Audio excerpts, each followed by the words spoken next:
मेरा नाम राजू, घराना नाम।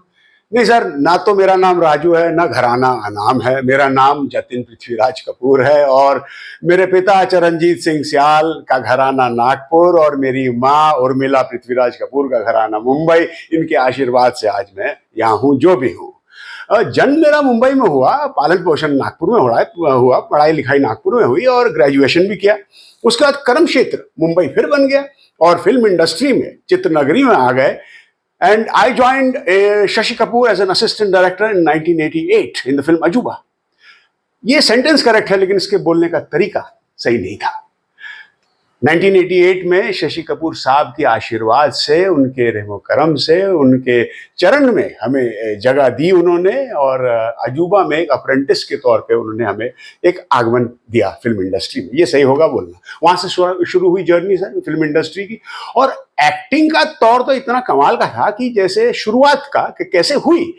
अजूबा रिलीज हो चुकी थी फिल्म, हम ऑफिस में रहते थे, शशि जी के विचार चल रहा था अगली फिल्म भी बनाएंगे, 1 साल बीत चुका था।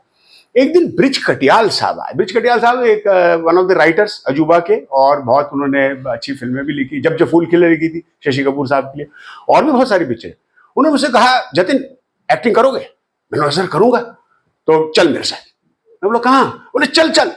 और साहब वहां से शशि कपूर साहब के ऑफिस से ऑटो रिक्शा में बैठ के ब्रिज कटियाल साहब और मैं, हमारा सफर शुरू हुआ। प्रोडक्शन ऑफिस गए हम और वो सफर ऑटो रिक्शा में शुरू हुआ और मेरा एक्टिंग का सफर भी वहीं से शुरू हुआ। क्या हुआ, कहाँ गए, क्या किया, कैसे वो रोल मिला, क्या हुआ, ये मैं आपको बताता रहूंगा। फिलहाल ये कि 2 बहुत बड़ी गलत फहमियां मुझे लेकर जो है मैं वो आपको क्लियर करना चाहूंगा फिलहाल ही कि पृथ्वीराज कपूर साहब का नाती होने के वजह से और राज कपूर, शम्मी कपूर और शशि कपूर के इकलौते भांजे होने की वजह से ये नहीं था साहब कि प्रोड्यूसर थाल में रोल लेके मुझे सामने से आगमन कर रहे थे और खड़े थे वहां पे, आइए आइए आइए।